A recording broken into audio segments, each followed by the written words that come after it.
Hi everyone, welcome to another book review, and this review, the first of the year, I'm going to be discussing The Dead Secret by Wilkie Collins. In my last video I explained I wanted to do this book over The Moonstone and The Woman in White just because I've heard some really good things about those books and I didn't want to read them and then be left with everything else that I had the possibility of being disappointed in. Not to say that I would be. I'm sure there's some fantastic works in there, but I have heard a few people say, you know, some of his books are hit and miss. So I thought if I started with something else, then I've still got The Moonstone and The Woman in White to look forward to.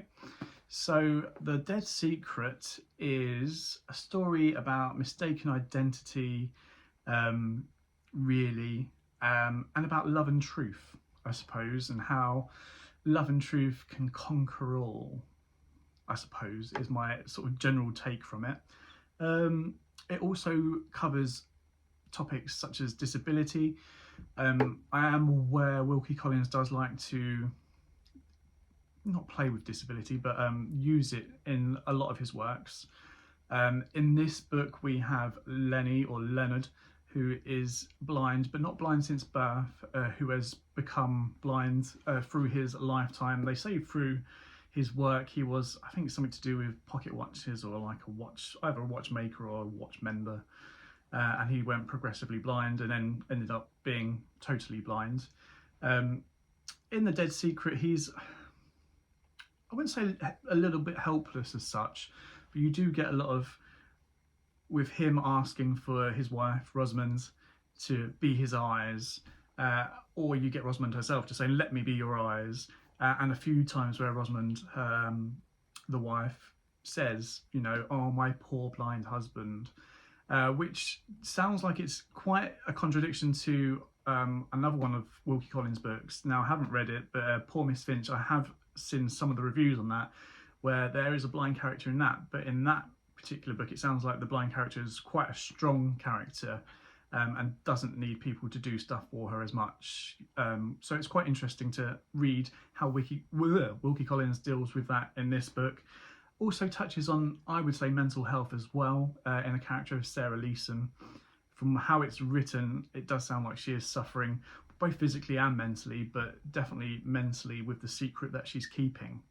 And we see her struggles with that, and someone so weak as herself, both mentally and physically, having to deal with this massive secret and how it takes a toll on her and how it affects her in the end.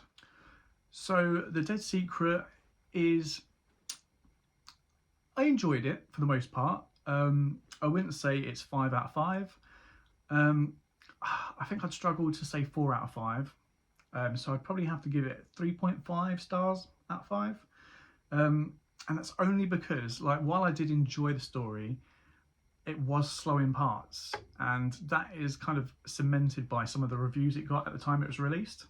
So in the copy that I've got, this one here, the Oxford World Classics, I love these because they have really deep introductions that tells you not just about the author's life, but how they came to write the stories and how it was received. So in the introduction to this, it does say that one of the reviews said, "Too much is made of too little mystery." And that was a review in the Athenaeum.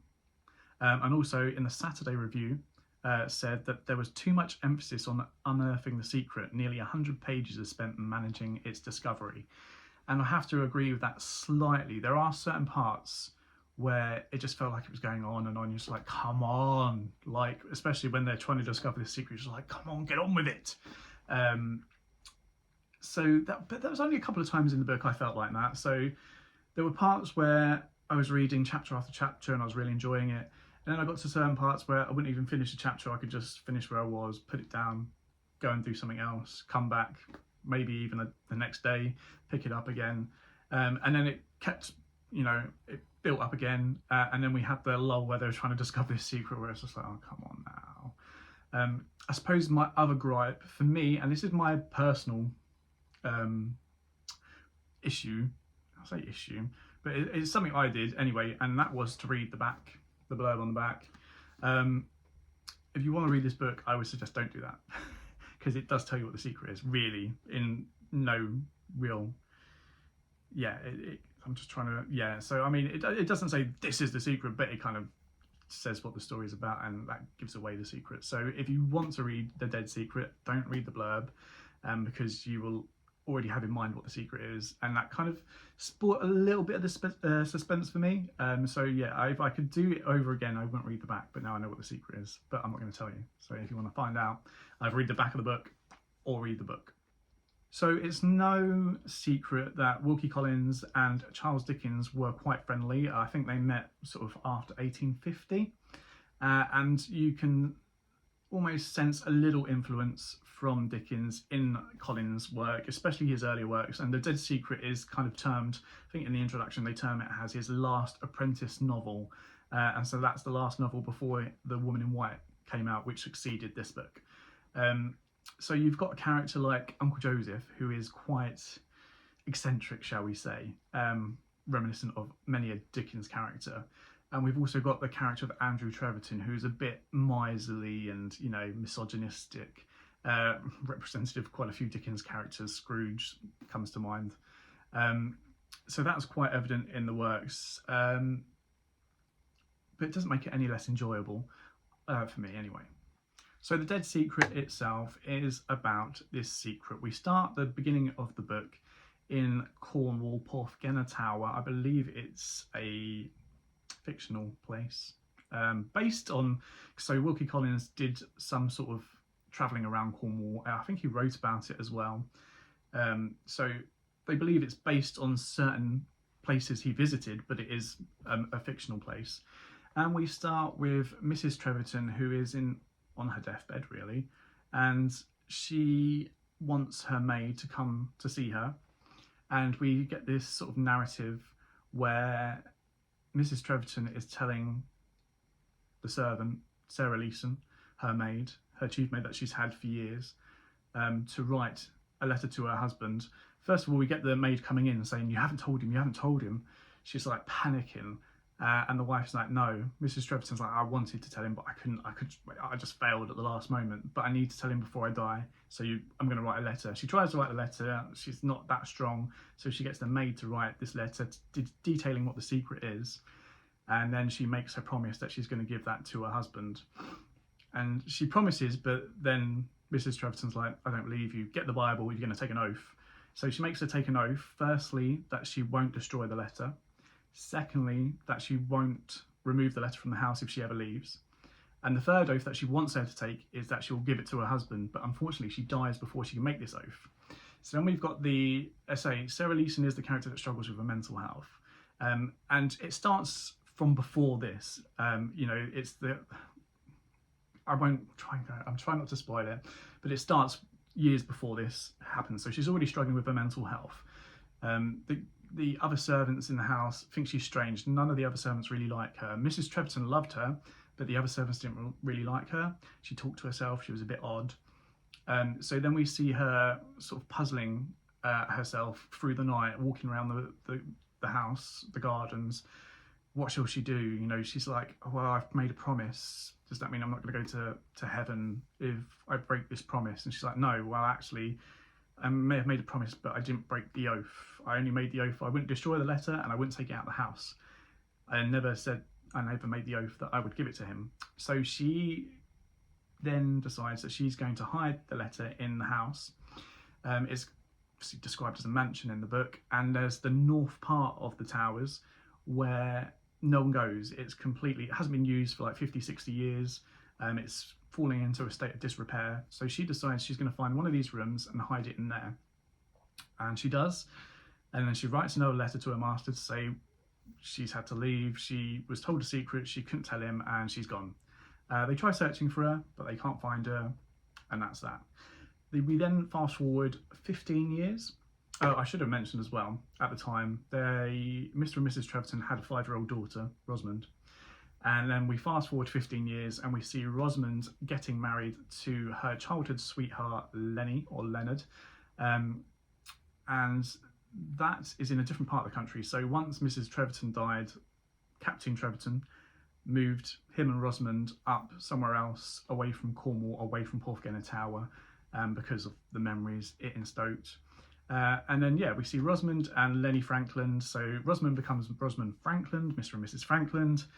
And they don't know anything about the secret at that point, but there's a little convoluted history between Mr. Franklin Senior and Mr. Treverton, or Captain Treverton, where Mr. Franklin Senior wanted to buy Porthgenna Tower because Mr. Treverton was trying to sell it. He couldn't sell it because it was in a state of disrepair. Mr. Franklin saw an opportunity and was like, well, I'm going to buy it. He bought it, realised how bad it was, couldn't, spend the money on repairing the place because it was so downtrodden. He had a bit of an issue then with Captain Treverton, was like, you sold me this dove house, blah, blah, blah. But then because their kids got together and got married, it was kind of seen that, well, I may have wasted money buying this house, but actually that money's gone to him, which will go to his daughter, which if his daughter marries my son, then it's all good. So then Mr. and Mrs. Franklin decide that they want to go and live in Porthgenna Tower and make a new start. They want to try and take Captain Treverton with them, but obviously he's got a bit of an issue with the house because his wife died there. So they want to try and do it up a little bit and make it a bit different for him. They send someone to go and look at the house and price it up. And then they're travelling on their way there, and she's heavily pregnant. Rosamund's heavily pregnant at this time. They have to stop before they get to Cornwall because she's giving birth a month early, unexpectedly. She gives birth. Her nurse, for some reason, comes down with this illness, and the local doctor there tries to find someone else to replace the nurse temporarily.